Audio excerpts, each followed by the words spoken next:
we are back. This is probably one of the episodes you'll be watching that we've used as a comeback on the podcast episodes. For some of you who have followed our work before, you know this is not the first time we are having a guest. And when I have a guest, I'm always excited because I just sit back and let them share their stories, their discoveries, and their nuggets. Okay. Now, for those who might be having this as the first episode that they will be watching on the series, the focus of this series is basically to help us to look into the journeys and discoveries of change navigators. I know some people may be wondering, what would that be about? Well, if you've also followed the work on Polished Lens, you would know that one of the major things we do is helping executives, leaders, and expert spouses on their transition journeys. And transition could be in a lot of areas. It could be with respect to your career. It could be your journey to being more financially. It could be with regards to purpose. There are also some people that have transitions around life and personal things like family moving, children going off to college, or just having new kids if they just got married. But for whatever transition you are in, we understand that there are times when you just need that partnership. And that's one of the things we help people to indeed navigate. But these stories that we're going to be highlighting, especially on this episode, is one that we hope will help you to see that in a change, there are things that you want to be looking out for. These people have looked out for certain things that have helped them to thrive. And today we have with us Chioma Ezeanka. Thank you for joining us today, Chioma. I'm excited to be here. Thank you, FolaFayo. Chioma Ezeanka is a food sustainability strategist and process optimization expert, passionate about helping food businesses achieve their profitability and sustainability goals by leveraging innovation, human-centered design, process optimization, and technology.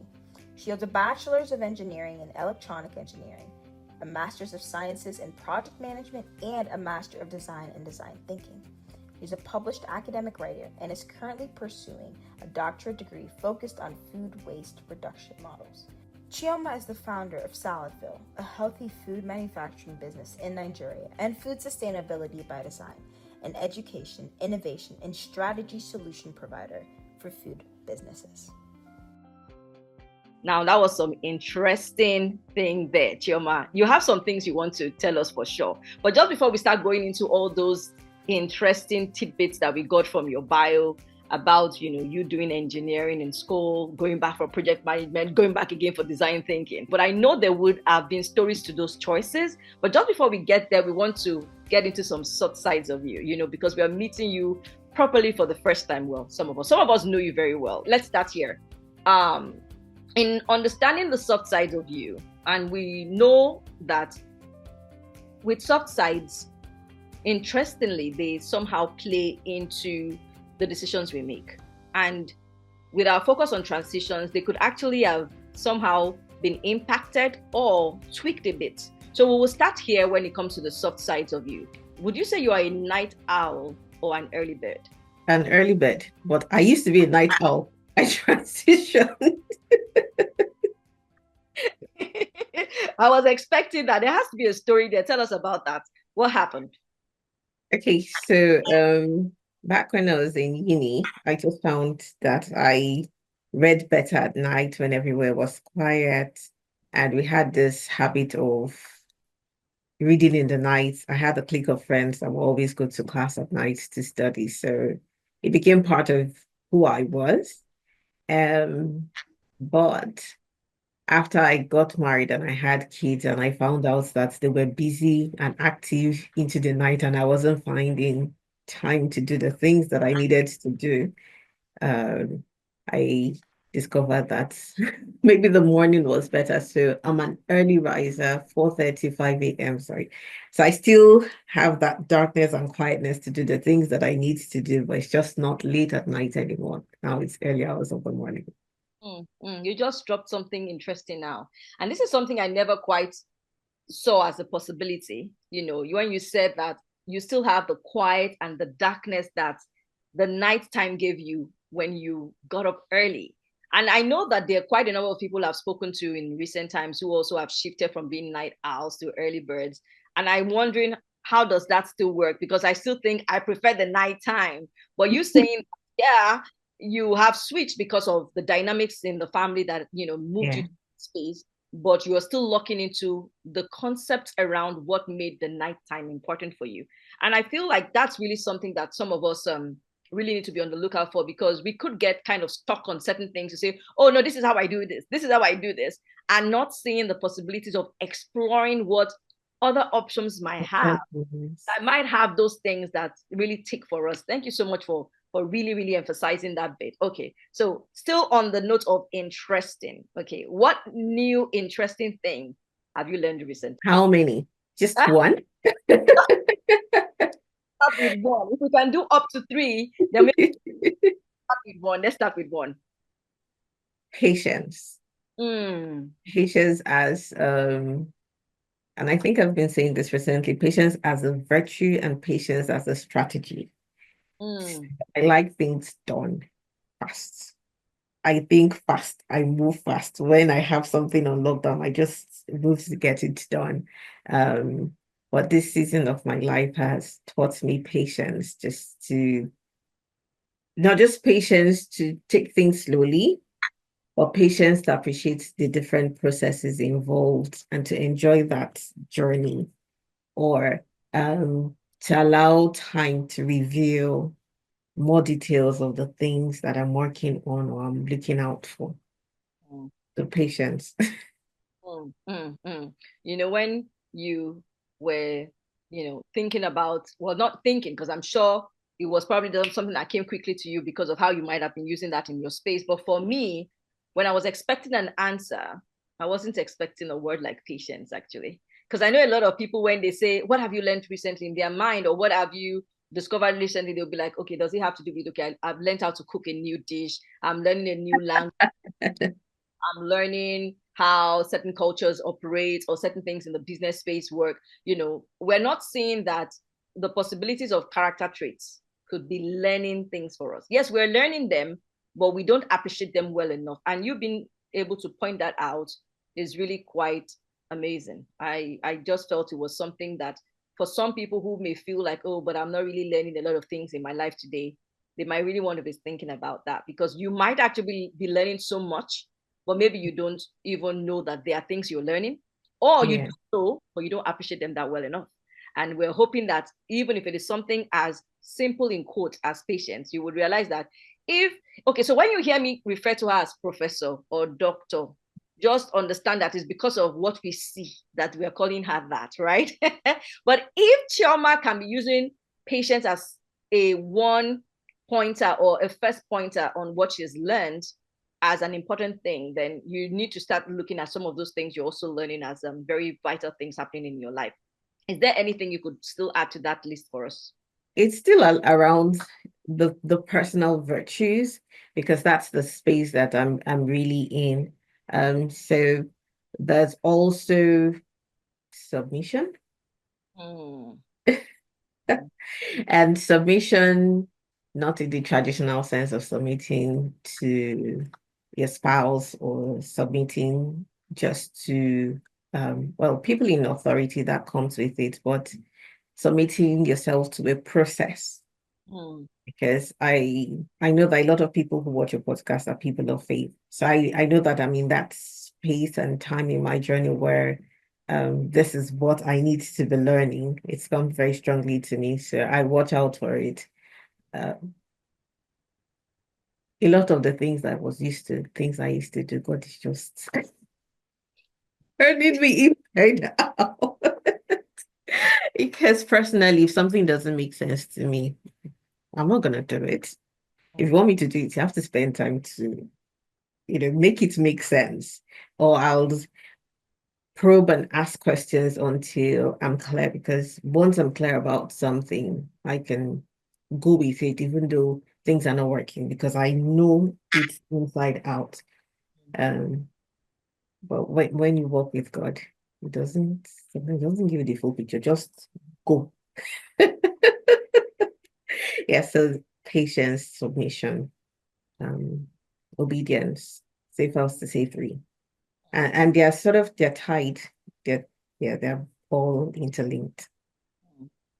That's good. Thank you for making us see that those are things that that would be worth, listing as things that are add-ons in our lives. Because like I said earlier, I guess we're in a generation now where we're pushing a lot for goals, results. And sometimes when we are not seeing things change with numbers or with the metrics, okay, we don't feel at par with our peers in the industry. When those things are still being added to us, maybe through relationships or us just being in the process of something, we still don't feel like there's much happening with us, but Yeah. having you share them today, it's a good place to start, really. Because if you're listening in to this podcast today, of course, we have Chioma with us, and she has a peculiar story she's going to be sharing on how she has navigated. But just having her talk about her current learning, being around, patience, submission, obedience is really a good place for us to start to know you from the soft side, of course, and then for us to recheck ourselves and see, am I learning something similar? And how have I taken those things in my life? And with respect to this being like a peculiar and maybe even fascinating angle, we know we have your transition story that we're going to be, highlighting today. But if you were going to give that transition story a title, what would it be? Becoming Chioma Ezeanka. Mm. And I thought about this before now. Yes, becoming Chioma Ezeanka. And I think it's also important to highlight what I was transitioning from and where I transitioned to give context. Because if I just say becoming Chioma Ezeanka, you've been Chioma Ezeanka before. Okay, so the former Chioma Ezeanka was brilliant, hardworking, resilient. I knew this, right? But was at a point in her life where her results were not matching who she knew she was on the inside. And she liked to be in control. She liked to be in control of things, and it seemed like she was not, a lot of things were going out of her control, especially with the things that mattered to her the most. And I'm referring to myself in the past because I'm no longer that person, and it's interesting how I can really stand aside and just see, oh, this is who I was before. So there were a lot of things that were not going the way that I wanted to. And I felt I was doing the things I needed to be doing, but I couldn't control the outcomes. But that was also a trigger for me to start seeing that you're more like you are more than this, right? I'd always embraced the concept of being more on the inside than what anybody sees or knows on the outside. So there'll always be more somehow, but it wasn't just that anymore. It was there's something you need to give expression to, and you're fighting with everything else, but they're not aligning because something wants to come out. And all of those other things are just triggers that kept forcing me back to that point to say, you need to leave this level. You are more than this. You need to unlock Chioma Ezeanka. It can't just be inside. You can't just keep knowing it and being quiet about it and just saying, oh, yeah, you may see me this way, but I'm more. Things may not be working around me, but I'm more. No, it has to come out. So that was the story of my transitioning to becoming Chioma Ezeanka, and the new me, the place I'm transitioning to is giving full expression to who I know God created me to be. So becoming. Mm, mm, mm. That is, you can hear me saying, because I did know that I had some areas that I felt we would also help people to see that I know you've navigated well, but including, so which was basically around the professional space, the business space, which I feel you've aced quite well, and we will still come to that. But helping us to layer that at the beginning, or put at the foundation of that conversation, the fact that the essence of all that we will get to when we come to that particular focus is the fact that your self-expression, I won't call it discovery, because you said you knew that there was more on the inside. But for you, you have to come to a point where you're like, you cannot just be in the knowing. You need to start making that channeled out. And I know that on the journey to fine-tuning purpose for a lot of people, this is where they get stuck. So I feel like if you're someone who is an ardent learner, I mean, you're always learning, you're in the motivational space. Well, motivational space in the sense that you have mentors and all those kind of people in your space. You watch them online, you're following them actively. You will have a lot of stirring that has gotten on the inside of you. And so there's a knowing that will be clear that you carry a lot. And I know that there are a lot of people that are in that space. They are in that space of trying to unlock more in the place of purpose, but they just don't have what it takes. So let's stay a little bit on this to say, if you were going to kind of step back a little bit to that Chioma at that point, what really made you restless to know you had to push beyond just the knowing? What made you restless exactly? Or what event happened that made you know about time? We need to move on this. So I'm going to be mentioning FolaFayo's name in this just because she's definitely part of this story. So the stirring on the inside, it was something that I was feeling, and there were times when I'll feel it a lot more than others. And I realized that one of those times, or in any of those times, I got to bring into my consciousness some things that I needed to hear, or people, or just little things like that. And one of those times was me scrolling on Instagram, and I saw FolaFayo's page, and it was very strong. If you know me, you know this is very out of character. And maybe FolaFayo will know even more now that that was definitely out of character, right? Because something was stirred on the inside of me. So I went straight to her DM and dropped a message saying, look, this is the stage I am at in my life, and I need something to change. So I'd like to be part of one of your resources. And I just dropped it because I knew if I don't drop this thing now, this is going to go. And then I'll go through maybe another few days or weeks or who knows, even months or years if I get to that point again. And it wasn't. So in my mind, when I saw the page and this was the Holy Spirit that prompted me, I assumed FolaFayo was someone else, right? That I had seen a number of times, and I felt, okay, this person's in the space. So this is clearly God at work. And I think a few days later, when you responded, I'm like, oh, I even dropped this message on my business page. Please don't respond. Yeah, I'm going to send you a message on my personal page. And that's how the journey started. But what even pushed it even more was because there were other things that were happening in my life. So with my business, I'd gone through a really difficult time, and in the nick of time, a big opportunity opened. So all the things that I'd been saying, you know what, Chioma, you have time to prepare to walk into, just happened like that. And I felt you were not ready. You've been thinking you had the time to get into this space, but now this is upon you.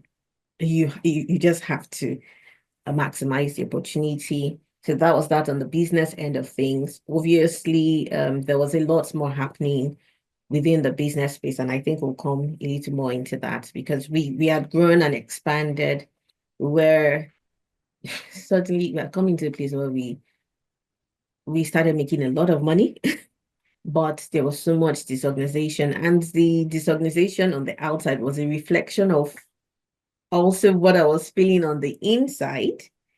And I didn't feel equipped to handle it. So that's on the business space. On the family space as well, there were things that I felt I had not given my time and attention to the way that I wanted to. I needed to, especially with regards to my children. And we're at a decision crossroad. Like, a decision had to be made that would significantly impact on their lives. So even if I had been ignoring the things to do with myself and my business, things that I felt were under my control, I knew I couldn't play when it came to my children, because I'm aware that I'm a steward, and we are talking about generations here. So that's what pushed me. If there was something that made me enter by force into that transition that I'd been knowing and had been coming up and I've been talking about, we already started our conversations before that time. It was that decision point regarding my children that stop playing, right? It is time to move. Mm, mm. Wow, you've packed a lot there. You've packed a lot. And for those that might have, watched or heard any episode we've had in the past when I have guests, you will know that one thing that I love doing quite a bit to help the audience to appreciate the speaker or the guest we have in the moment is highlighting the nuggets that they are sharing that you could hear and just say, okay, yeah. And I'm like, no, come back. This is what this person said. Do you realize she said that? And there were quite a number of things you said there. And I just wanted to highlight them again for the person that will be joining in just now or who heard it and didn't think much of it. One was you saying that there was a staring. There was a staring and there was a restlessness there. And I can tell you that usually when you're on the precipice of a transition, there is a staring working there. There is a staring working there. But sometimes when we do not respond to it is when it now happens on the outside. When we don't take it and own it, then the external things start to show to us that it's about time for this to happen. Yes. Sometimes people will say, oh, FolaFayo, are you now telling me that, for those of us that lost a loved one, like a grandma or a spouse, there was a staring there. But there are some of those things that might not fall in this category. But for a majority of transitions that we embark on in life, a staring is in place there. And so you need to now start asking yourself, when things become a little bit different for you, it's the end of your day, and you are like, there's a restlessness I can't place my hands on. You might need to start checking what's going on, what's about to happen. Because it might just be that you feel like, oh, nothing has changed, especially if something hasn't changed in a long time in your life. Yes. Then something is about to happen. That's on one side. But just closely tied to that is you saying when you saw the post that I had then, or maybe let's just use in this space, a post that could have helped, a post that pointed to the possibility of support or partnership, you took action. And that's also what happens with change. There will be that intent at the beginning. In fact, sometimes it's you that was even thinking, oh, I want to do more of this, I want to change on this, and that intention is there.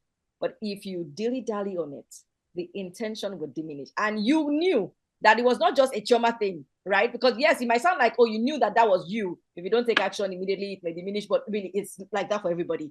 My husband will remind me sometimes when I also have plans that I'm trying to work on, and you see that I'm not taking action on it after a while, you say, a lot of diminishing intent. After a while, you won't feel as about this thing anymore. And I know I have to do something. So you took action. So if you're someone who is listening today and you're still also thinking, oh, should I not? Then you might need to start thinking about the action. But something that now closes in on what you said, apart from the fact that the timeliness of events came at the right time to point you towards the change, was you saying that some things were going on in your business and you knew that they were all a reflection of what you were going through personally. And I'm like, how amazing is that? How amazing is that? Now, if you're a business person, then you now want to listen to this part of Chioma's story, because this is one that I can say she's well known for. I know you may say, oh, but I've never heard her name before. Well, now you've heard her name today. Becoming household name as we progress on this, but this is what I feel you didn't really take lightly, because it did show from your story later on. So could you just tell us a little bit about this business space for you, what it was like even starting the enterprise, and how you put things in place with the transition that now affected or impacted that side of your life? So the name of my business is Saladville. Now one of my businesses, Saladville, and Saladville is a healthy food manufacturing company in Lagos. Now we started as a farm, a hydroponic farm, and this was during the Ebola pandemic in Nigeria, when everybody was terrified of going out and doing anything, because it was such a scare. And I had learned, okay, so before then, way before then, I had spent some time in the UK and I discovered salads. Right. So I just started experimenting with salads. I used to eat a lot of salads in the house and make lots of things with veggies. So during the Ebola scare, I wasn't going out, I wasn't going to the market.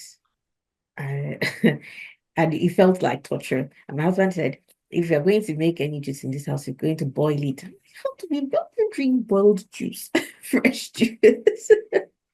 So that's when I started to think within myself that how about if I grew the vegetables myself around the house? I had some space around, I'll know where it's coming from. I won't be afraid. So I just started, and then we were based in Port Harcourt, and the assumption then was that some types of fruit and vegetables could not grow in the south of Nigeria because most of them used to come from the north. So I just started researching on my own how can I grow so in this type of climatic conditions, and then I discovered hydroponics. I started experimenting, and it was just failing and going. I had more than 10 failed experiments, and I would normally say that God does not speak to me through failure. No, when it works, then we'll now say we don't want to do it because it's not in his will, but no, we don't. He doesn't work by that. So I just kept going, to see how to make it work. And eventually I was able to create a completely different system from anything I'd seen online, just from learning what doesn't work and trying out different things. So, but I created a system where I could do seeds to harvest in 28 days. And I was blown away because it was very good. I didn't, well, if you remember, I have an engineering background. So that also came into play. I was excited about the different things I'd done. I made the system fully automated to just plant and forget. And everything was just running and you come and harvest. So I went to Bank of Industry to get a loan to scale the business. And they said, we don't fund primary agriculture. We do value addition. Like, I did this for salads in the first place. Okay, how about if I make the salads? Is that going to create an opportunity? And that's how it started. So I wasn't looking to come into food manufacturing. I was very interested in automation and things on that end of things. But when I came into the food production space, making the salads and finding that the markets that wanted the salads were people who were health conscious and seeing there was a growing community of health conscious eaters, it just made more sense. So that's how the business started. It was clear that market was huge because in the first week, after I'd finished my projections, I'll harvest this layer for week 1, week 2. By the time it gets to the 4th layer, week 1 is ready for harvest because it had a 4-week cycle. But the baby ones and everything, I harvested all of them, used them to make salads in the first week, and the business was basically shut down immediately afterwards. So that's what made me start taking it seriously. This was in 2018, so if you remember, my experimenting started in 2016, 2017. So the business itself started in 2018. And when I decided to go full scale into it, the kind of things I was thinking about was financial independence, like something that I wanted to do something that was sufficiently challenging because I knew the way my family was set up at the time, I couldn't do full-time work. I needed space for the family because of my husband's job and the rest. So that's that's how the business started. So even though it was very casual, I had the opportunity to grow to start serving more people. But very early in 2019, just about 4 months after the business started, we had to relocate to Lagos. My husband was transferred. And so it was another decision point for me. You've worked so hard, you built this thing. In that process, in that short space of time, I had started a food manufacturing business. I had set up a greenhouse hydroponic farm, set up one in total. There were different things that were all going at the time. So it was very sudden, and it seemed like I'd not done enough to establish the business before I left it. So I came to a decision point where I had to either shut down the business or sell it off to someone. I decided to continue against everyone's advice. Again, purpose was calling. Purpose was calling. I knew that it wasn't something that I knew was part of it. It was part of a calling. It wasn't just something that I'd done casually, even though I started by experimenting. So we moved to Lagos in 2019, and in 2019, I started another branch in Lagos. And just after we set up in 2020, COVID and lockdown happened. So after paying million money for rent, I had to shut the place down. I'd recruited staff. I even had to retain them for about 3 months, because it was a nice environment. They preferred to stay there until, we had to take things down for a little bit. And then we restarted when the lockdown was lifted. So the Saladville story, growing and blooming, was very unusual because this is end of 2020, 2021 that I'll say the business really started, because even though we started in 2018, things are very unsettled and all over the place. And there's a lot in between all of these times, right? And trying and seeing what works, what type of model should we operate, seeing that I'm not there. You're running a food business and you're not there. And it's perishables. There was so much involved in the business that we had to navigate. One of the decisions we made in 2021 was to transition into a manufacturing model rather than made to order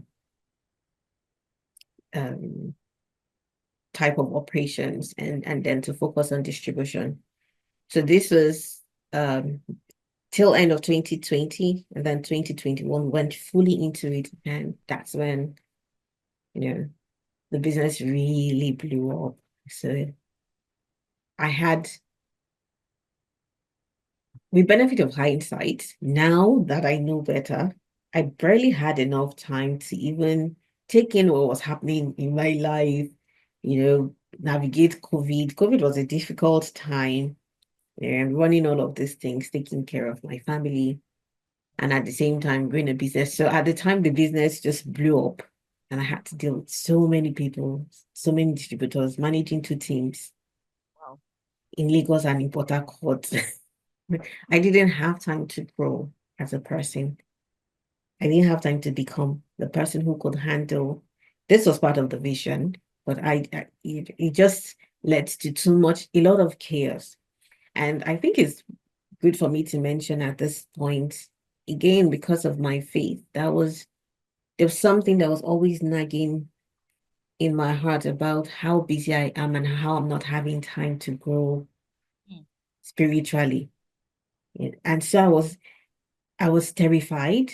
I was working hard towards this success, but I was also terrified of the success, and it was making me self-sabotage in some areas, because I was like, I'm not getting it now. If I now go higher, Lubaton, it's over. You're not praying. You're reading your Bible.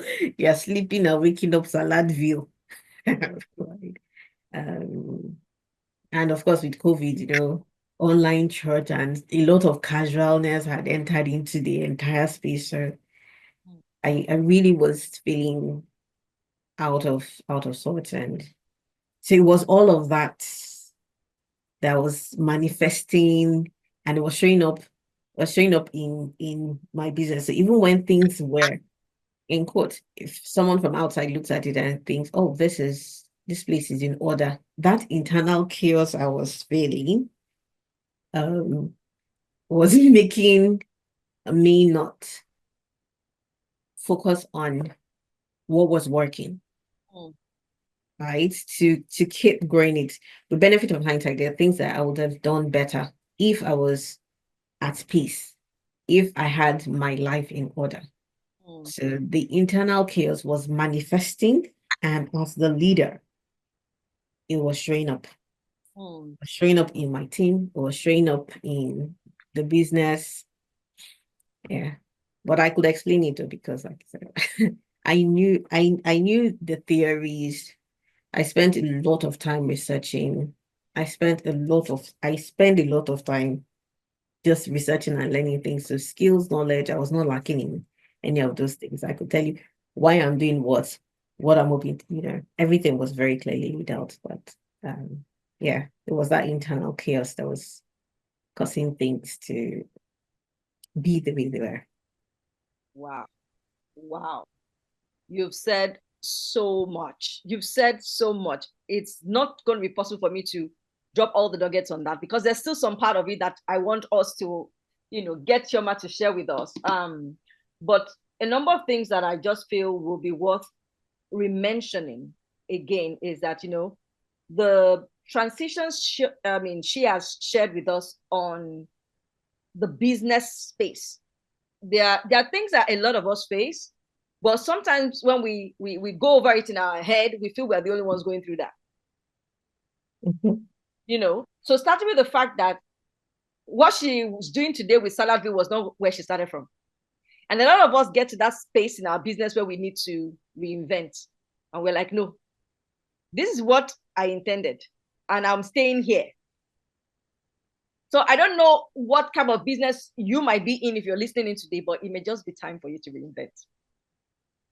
Because she started with the farming option. She wanted to do an alternative to farming. She has an engineering background, for heaven's sake. She could just have focused on automation and helping people to grow food, crops or stuff in a way, and she would have aced it. She would have if she had done that. But also hearing the story of you failed like 10 times and you're telling yourself, no, even if we're going to stop, at least we have a solution, and you just kept pushing. I mean, like I said again, a lot of us are going through this with the things we're doing today, but we still feel like we're the only ones going through that. And we feel like maybe we've not been called into it because we've tried something and it's just not working right now. And we think that maybe it's just not for me. And I mean, it just makes me see again that being a business person or working in the entrepreneurship space, it takes a lot. You just have to have that mind. Let me use it the way we Africans say it. You need to have that mind. That's what they say. You have to have the mind to do the and liver. Yeah, and liver. You need to have the mind to do that inner space to do it. And when I was hearing you talk about the years 2016, 2018, then 2019, I was like, wait. This is almost 10 years in the works. Yes. How do you feel when you even think about that now, that this is like 10 years coming?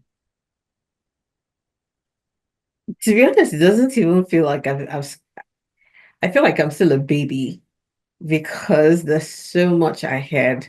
It doesn't feel like 10 years. It doesn't feel like 10 years. It's been a journey, a discovery journey. But yes, it was just when you mentioned it now, I'm like, okay, we've been here for quite a while.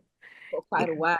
Yeah, but when people use the terminology or this statement, been there, done that, that's really what I can say. And the reason why you are able to still own the space well today is because you've stayed. There's a way I always say it, you've stayed in that space. Yes. Know your onions in that space now. Now, I know that you had to leave Lagos as well again, and you are not even based in Lagos. So you have businesses you're running back home. We just want to hear what it takes to do such a thing, or what kind of liver you need to have to do such a thing, right? So we'd like to know that now. But I mean, having you share the story of even moving to Lagos in the first place, it was like almost preparing you for this major one that you've taken in the last few years. And I didn't even know until you shared the story that there was a move to Lagos in the first place. It was like preparing you for a bigger move. Because at least even in Lagos, you're still in Nigeria. So you could easily have been doing shuttling and stuff like that, even a little bit easier. So it was preparing you for the bigger move. So please tell us about, that out of station space Because some people, and which was also one of the reasons why I felt, oh no, Chioma needs to come share her business story on Transition Stories, is that a lot of, and this might fall more for women than for the guys, because I've seen stories where the guys still go back home and all they are doing is being present back home as often as they can to run the businesses. But a lot of women are turned when they have something that was lucrative back home and there's a need for their family to relocate. And we want you to also share with us what were your thoughts at that time and what did you do to at least help you feel confident enough to step out? Stepping out was not by choice. It's to say that one first. But that's a very interesting question for FolaFayo. So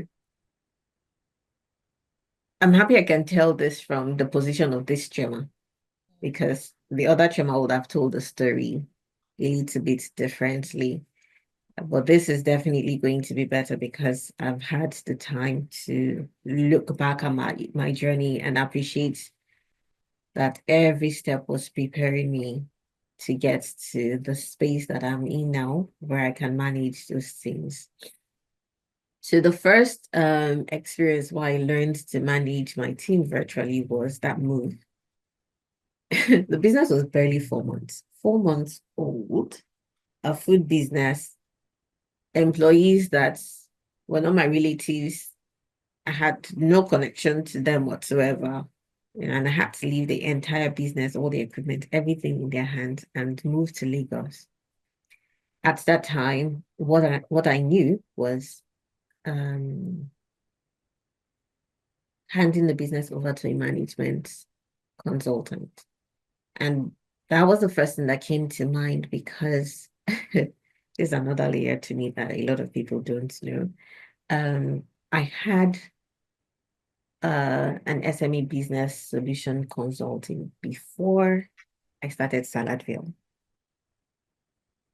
So I had worked on projects for other businesses before, and they were very successful. So in my mind, this is just what to do. Find someone that used to do what used to do for businesses, come in, evaluate it, supervise it, and just hand over the business to them, and then you have regular touching meetings with them. So I found someone that I'd been following for a while, and we had the meeting. And by the time they sent in their proposal, I said, who told you I don't know what I'm doing? Because it was just like, we're going to dismantle the business, then we'll start building.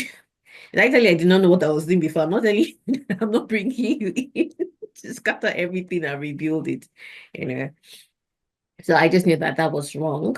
And I was very clear then on the vision of the business and what they were proposing. I could tell, because I'd seen some of his other works, that he was interpreting Saladville from the lens of the things he had done before. So he was going to just change everything. So that was a blocker for me. And I just decided, you know what, this cannot happen. So I didn't even have the time to do that proper transition, or let's prepare the business to hand over while relocating to Lagos. If I'm even going to tell that story, what had happened was that they sent my husband to Lagos, and we just went to visit him for Easter. But around that time, if anyone knows what was happening in Port Harcourt, there was so much insecurity, there was kidnapping, and unfortunately we had lost one of our friends to, a very close friend, to something like that. So by the time we came to Lagos, and we slept, we were not looking at CCTV and the rest. I just said, you know what? Leave the children here. Let me go and pack up the house. It's enough.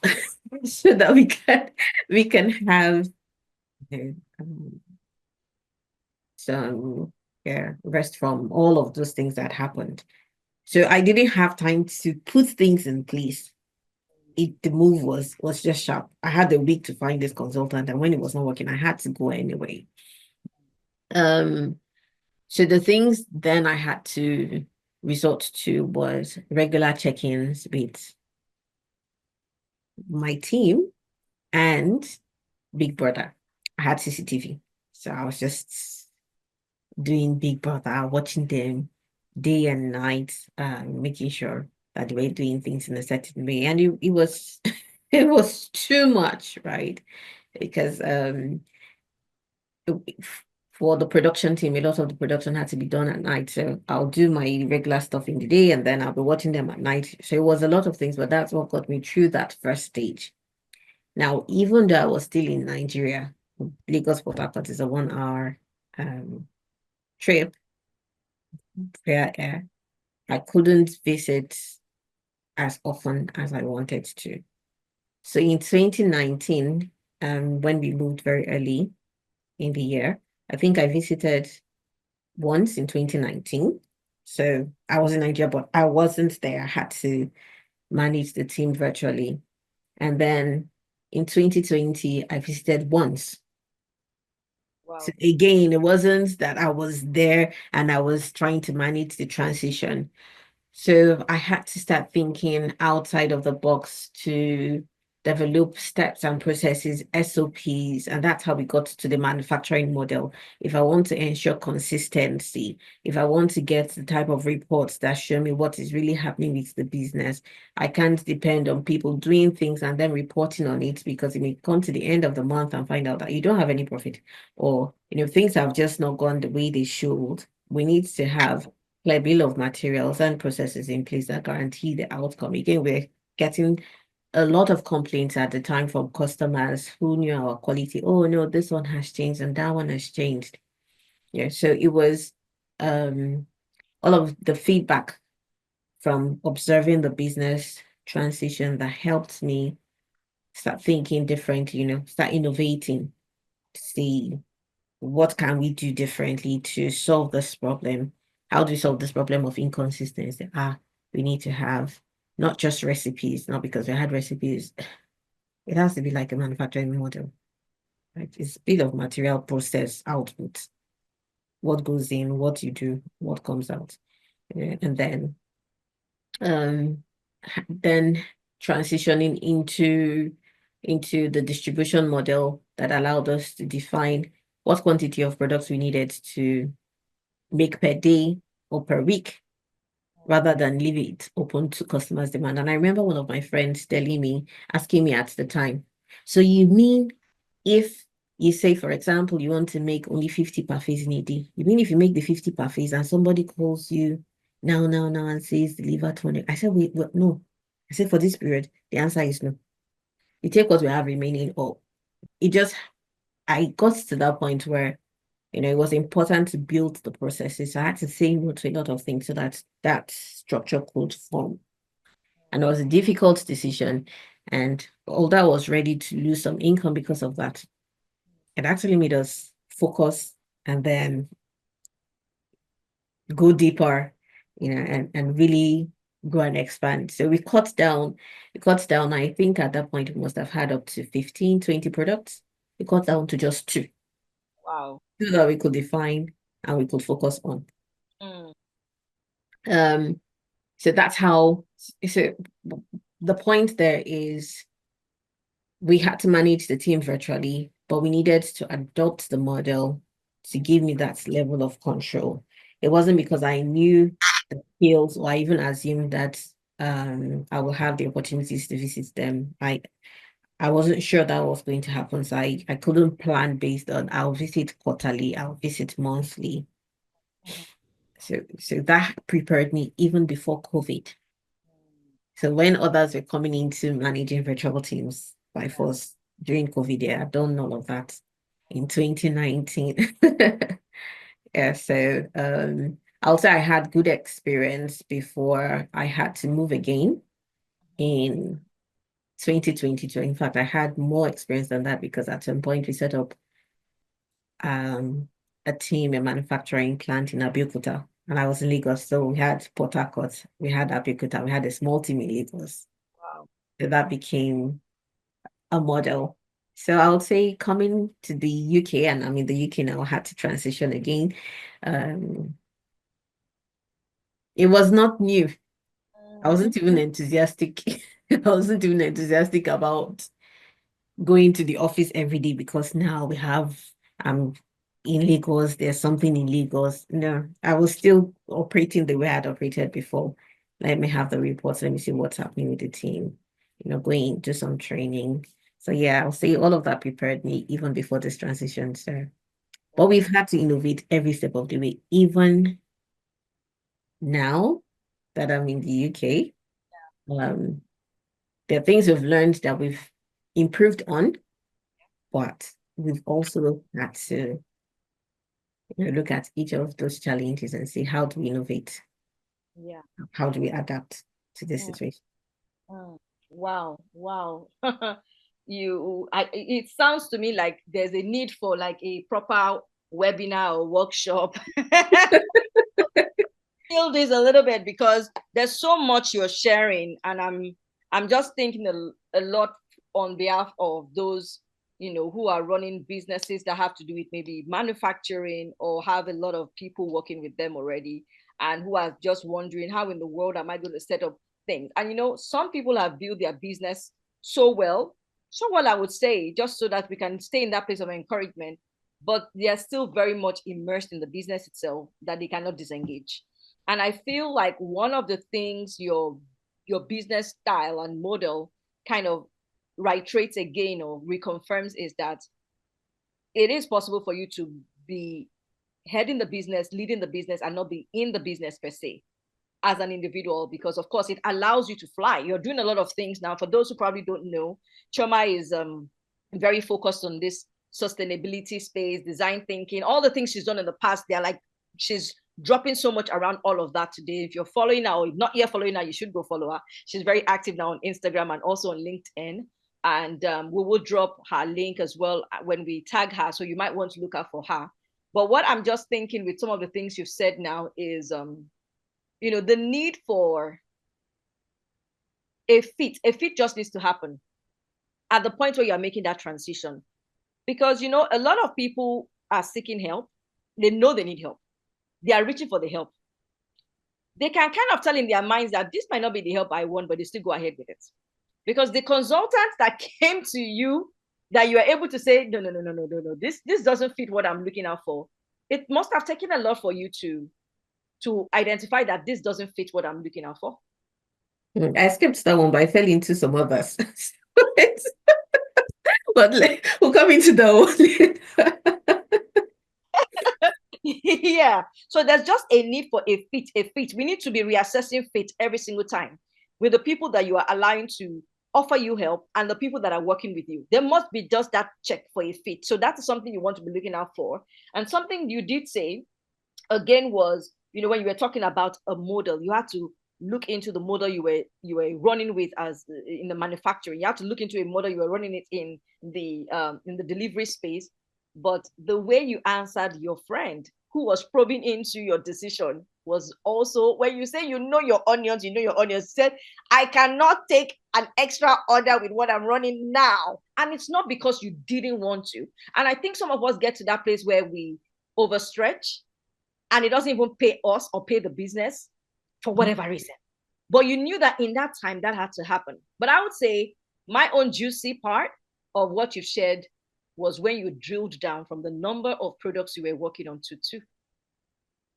Because I feel that is also one thing a lot of people are struggling with. I can do this and I can do that, but I can do this and I can do that. It reminds me of when in the past, now I'm not trying to downplay those who still feel strongly about being multi-potentialites or who can do a variety of stuff. Is a time in your life when you can focus on a lot of stuff, but there is a time where you need to focus. Yes. There is a time where you need to drill down that focus to being a minimalist. And I also learned that from an uncle of mine. I learned this from an uncle of mine who is into branding and who told me to a while back that, Buki, you need to focus. And I thought, but I'm focusing. I was like, you've not drilled your focus well. And I didn't get it. But, you've shared with us what the outcome of that is, because in being able to stay on that focus, you knew, or rather, with time, you got to know that there will be sacrifices of certain things you will be saying no to. But it was just for the moment. But it allowed you to innovate and to adapt. Because when you have so much going on for you and you're going through change, you're just going to be all over the place. I mean, I can tell you that for a lot of people who are going through all sorts of change, But when you streamline your focus, the room for creativity is a lot. It's a lot. It's a lot. I mean, thank you so much for sharing that, because it might seem like you have just been sharing. That's why I was saying this is worth a workshop. This is worth you designing a workshop on. And I know that for anyone who is still like, oh, please, Chioma would give you the support that you need if you're someone who is still trying to navigate that space. And you can hear from her as well that she's done some consulting in this space before. So if you're thinking business navigation or business models, I'm sure that she's someone that can actually help you. But when you look at this whole change you've had to embrace, what would you say was something you had to unlearn anyway? Something you were like, this is not working anymore. I can't work with this anymore. And it's very interesting that you asked this question, and you're asking this question right after all these things that I've said. But just to remind us that my transition was a story of becoming. And one of the things I learned through all of these things was how to stop focusing on the goal and ignoring the process and ignoring the journey. Because I was under a lot of pressure to deliver to specific targets. I needed things to work in a specific way. I had salaries to pay. At some point, I had 40 staff, full-time staff. Wow. It was a lot. So I was very, I think naturally, personality-wise, I also did my disc assessment in FolaFayo. And I remember that conversation around my results. I'm very goal-oriented. We get it, it works. So it has to work. I'm not interested in things that don't work, right? So I was really focused on getting results, and it was at an expense of a lot of things. So there were things I needed to learn in the journey that I was ignoring because my eye was on, is it working? Have we hit the number? Are we getting this? I was just pouring everything. But like I said earlier, there was the discomfort within me that you're getting these things done, but you're not growing. This is not who you fully are. There was a point when we're making a lot of money and I was importing machines, and I was saying, Madam, what is happening here? You lifted this. But at that point, when we were making a lot of money, was the point when I hated my business the most. It was reminding me of everything that I didn't want. So what, again, with benefit of hindsight, that I noticed I had to let go when I started to transition, that Chioma is not just about the goal, because when I was focusing on the goals and I was not growing, I was not becoming, I was repeating patterns. There were things that were just recurring, and I was stuck in that cycle. I wasn't able to break out. So I noted that if I focused on just the goal, I'll miss out on all of these experiences. And God was using those experiences to burst things in me. So I had to unlearn focusing on the goal. Now, I always have a target, right? It's part of how I work and operate. There's something, and then I define the process towards it. But once I've done that, the rest of it is, what am I learning through this? How am I showing up? What are the people that are coming into my space? Just appreciating the journey. Yeah. So I had to unlearn focusing on the goal. That must have been tough. That must have been tough because, when you come into a business, especially when you understand that you at least want your business to grow or to be profitable, as the lead person, you set a target there and you feel like it's your responsibility to run and to run well enough so that your people will be encouraged and motivated. But knowing that as we're going through change, that can be the thing that I have my eyes only set on. There are just other things that are in the work, and for this profitability to even be to be reached, then the other things that also must Yes. work for. So that was really a beautiful thing for you to highlight for us. So if you were going to look at maybe certain supports or resources that you would say, I leaned on this and leaned on this for sure during the period, what things would you highlight? Because a lot of people, like I said earlier, are maybe just starting out on businesses. Some are growing their businesses. Some are at the point where they are thinking, can I leave this state? My family is moving, Or some of them are also like rediscovering self. Like you said at the very beginning, that the title you would give your transition is basically becoming Chioma, Ezeanka. So what resources would you say you have, you know that committing to them at some different points helped you on this journey? I'll just track back a little bit and see, just add something to my last response. And I like to use the scripture if that's fine. Fine.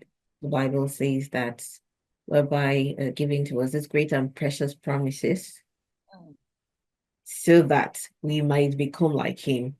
It's the same thing that when you have a goal and you're focusing on something, just like with our faith, we see all that God has promised us. Looking at those things help us to walk with him towards getting it.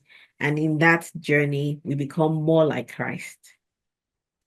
Same that like Jesus, for the person who for the joy that was set before him, he endured.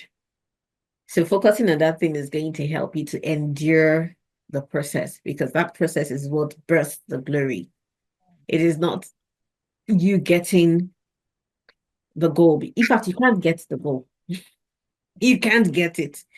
That outside reflection is the manifestation of what has happened on the inside. If that thing doesn't happen on the inside, that thing you're looking at is never going to materialize. That's just the truth. Okay. So now so to come back to the resources, because I was just also going to say that the goal, and not just for business now, because it was not just my business that was the focus for me. It was also who I knew I wanted to be as a mother, to birth the destinies of my children. It was who I knew I had a word, who I knew I was on the inside, that I was seeing, that I needed to become. So there was that focus, like, this is it, and you are not here. And something needs to change for you to become this kind of person who makes this change happen, who makes this type of impact. You're going to need receipts from your journey. You're going to need this story. You're going to need people to get to this point that you need to be. So I would say that the goals in those different areas, the focus in those different areas of my life were one of the resources. There was something, and it was more on the inside. And then the second one was FolaFayo. And not, I say you are my gift. I say FolaFayo the gift, and the reason I'm saying this is okay, let me describe this with an example. So if you've played Minecraft, I've never played Minecraft. I've just watched my children play Minecraft. Or Super Mario, the one where you have to break blocks, right? There are different things that you collect along the journey when you're trying to receive a princess that gets to a certain flag. There are different things you collect along the way that if you miss them, you won't have the tools to break a certain kind of block or to blow up something, right? So I engaged with FolaFayo, and first it was the mastermind, as a transition mastermind course that I was on. And it helped me just from hearing other people's stories to get ideas, signals, or should I say clues on my own journey. Because someone who has played the game before can tell you, open that chest. If not, you just run past it. Or collect this tool. You're going to need it somewhere else. So being in that space and hearing from different people from different categories that had gone through transitions or were going through transitions, it was able to bring me into that space of knowing that there are clues on this journey. You can actually go through and miss it, and you'll be back here again. Right.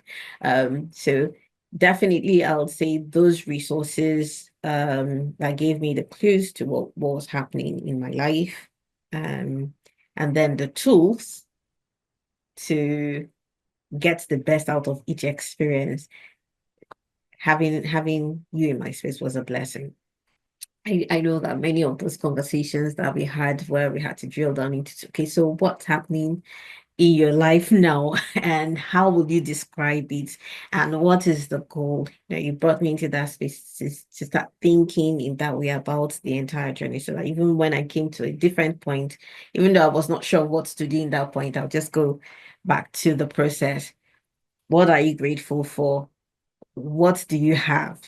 Meaning that you have collected something from the previous round, or you're being thorough because you're going through the process now, you're enjoying the journey. So think about what you collected last that can unlock this new door, right, to get into the next level. So the goal, people's stories, being in spaces where with other people going through the transitions can inspire, and then having the cues and then the tools to mine the best out of each experience, because you can come out of it feeling, and not just feeling, knowing that you've done the best with that stage. So you're on to another one. If you don't, something in you will tell you that you're going to be back here again. Right, you're going to revisit this training again. You not quite get it. So that's been very helpful. Wow, wow. Thank you for sharing that. Thank you for highlighting those options that people could consider. And the beautiful thing about what you said about how the stories of other people helped you is the fact that transitions, these journeys that will be on, they have clues there. And the analogy you shared, if I ever played properly and I had someone who knew how to play it with me, I would probably have loved the game, because the person is telling you exactly what you said. Oh, this chest, you are going to need this later. Take it. This one, Yes.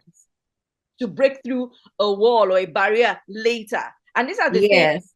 I always tell people: having the right people, the right fit. I would also say and emphasize that is something that can help you. I know that you've had posts where you shared a lot of other people you have in your circle, because just so that every other person can understand this, Chioma has a strong support system.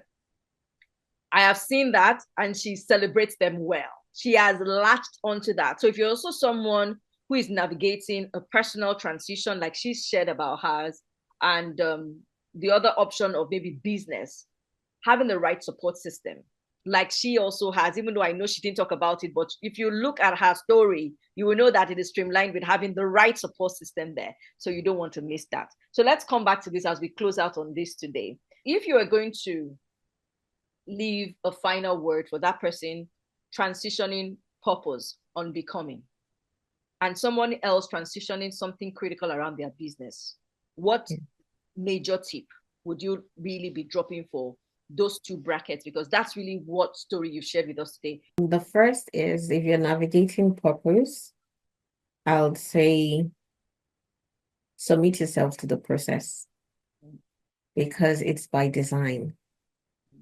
If you fight it, you'll always be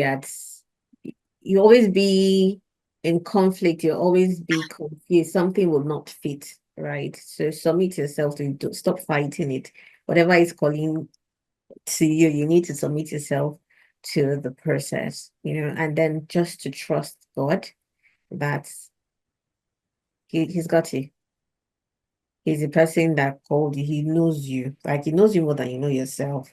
And he has said, this is the path through which you become everything that I've called you to be. And no matter what you think is in your head about how much you want your life to be, or what you want your life to look at, God's purpose is better. So yeah, just submit yourself. Just submit. There's beauty. There's beauty in the journey, and everything that you're looking for, you'll find it along the way. And the best part of it is just that peace, the peace that comes from aligning with purpose, the clarity, you mentioned something about multi-potentialites. You can do everything, but you don't have the time to do everything. There's no time. There's no need to be wasting. There's no need to be wasting that. I just get in line. So that's for purpose. And then for business, your opportunities lie in your problems. Mm. Anytime you have a problem, and this is me bringing my design thinking into it, innovation starts with problems. Ask how might we? If you don't have any problem, you can't, those questions are not going to come up. And if you don't ask how might we, then how to develop something innovative? So anything that you see as a current problem in your business is an opportunity to innovate, change the way you're doing things, improve your product, improve your process. There's an opportunity in there. And if you sit long enough in that problem, it must answer you. You will find a way. I love that. I love that. That's so encouraging. That's so encouraging. Thank you so much for emphasizing that, until we sit with the problem, we would just not know what is possible. But the question you've raised today, that one should be thinking of when those challenges come, is just amazing. And that's how might we, so that's what we're going to highlight with your name on the side of that, for everyone to remember after this session together. So Chioma, I know you have an amazing background. Your pedigree is something else. But I know that you have a lot of things you're working on. You cannot stay still. You are you're ever moving. Yeah. So, but what is that project that you can divulge to us today? Because I know that there are some that are zip on, can't talk about it. Yes. What is that one that we can, lock into today, apart from maybe some that we've already touched on, that just to let people know that this is what you're working on. If anyone wants to follow you in that space, this is the time to do the following and to engage with you as well. What would those be? Okay, so first to be around what I'm currently working on, food sustainability by design. And that's putting together resources to help food business owners gain clarity on how to build their businesses in a way that allows them to scale, take advantage of the tremendous opportunities that exist in the space. And I always say this, that if you're focusing on survival, you won't be able to lift your head up to scan the horizon to see the opportunities that are out there. So to help people get out of that, how do I do this? And that panic, because I was in that space for a very long time. And I recognize that now more than ever, that it's a gifting that I have to be able to see things the way that I see them and set them in order that delivers results. So I understand now that that's a gift. So that's definitely something that I specify food business owners, because that's where my passion lies.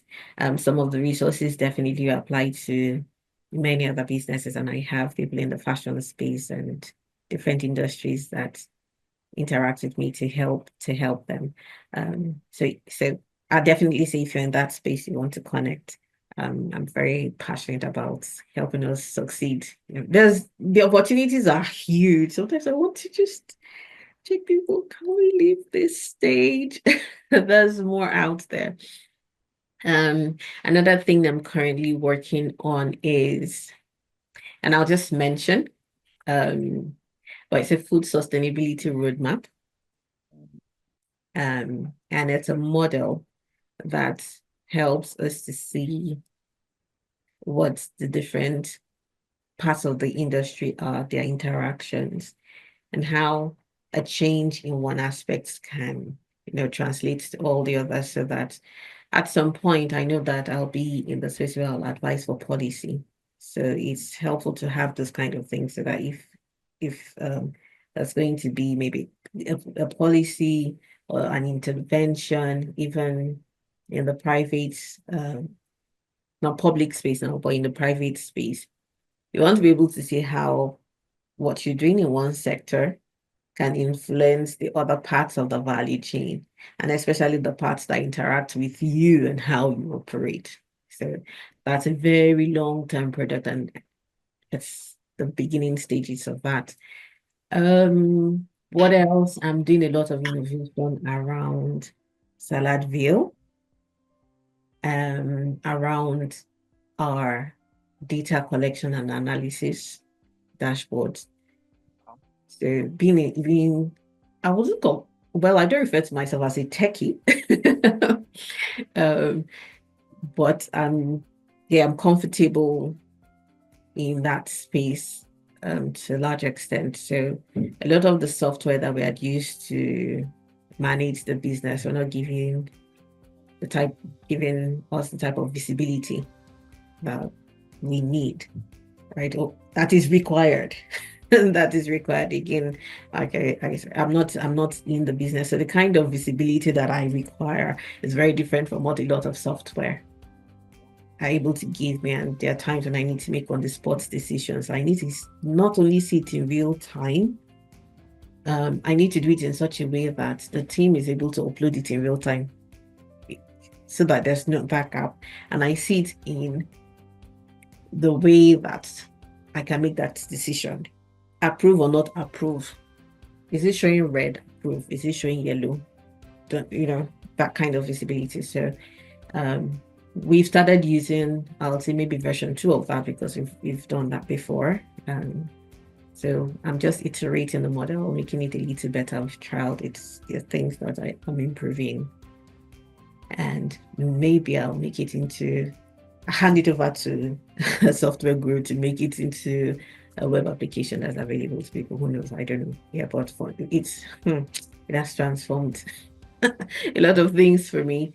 But hopefully it's something I'm looking to even share some of those principles with the people in that food space that I'm going to be training. And then I'm also doing some innovation around my products.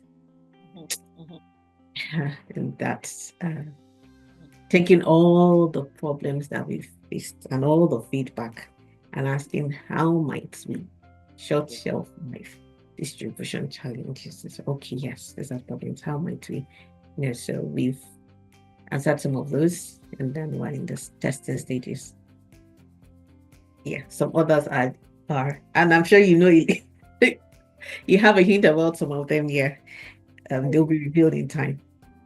I do. And I'm also hoping that we have all the policy making committees hear us today, so that they can start listing Chioma's name down as prospective board members for the decision making for their teams and their work and projects. Because I can tell you that if you have Chioma on board what you do, you have an extra special mind and heart. She has talked about where her anchor is at the moment, and has been for years, and that's been on God and His will for her life. But she's shared quite some incredible things she's doing today. And so if you're someone who is thinking scaling beyond surviving, that means that if you're still thinking surviving, if you come into her space, you can be sure that you not only trash surviving, you will now move to scaling as some of the things you're going to be doing together.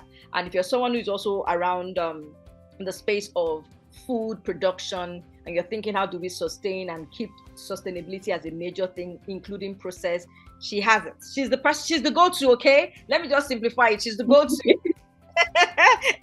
And if you're still not reach her, obviously you can also come to me, and we can definitely do the connection for you. But it's been amazing hearing your story today, Chioma. You've also blessed my heart, I would say. I always get definitely blessed when I have guests share their stories, but some of the things you've said today are things that I probably didn't know. But I must commend you, because your ability to share them the way you did is because you have taken time to also think about it. And it shows to the kind of person that you are. I don't think you would have gotten the results you've gotten so far today, and to be able to say the things you shared with us today if you've not had those moments. So thank you for taking time for your life and taking time with us today to share these amazing things. And we look forward to, of course, having more episodes where you will come back to share more stories, more discoveries on your transition. I've enjoyed myself, and it's always a blessing talking to you, So thank you for inviting me and for the opportunity to hopefully impact someone through my stories. Thank you. Thank you. Thank you, everyone, for listening in to this episode of Transition Stories. We look forward to you being part of another episode and more series in this area. God bless. Bye.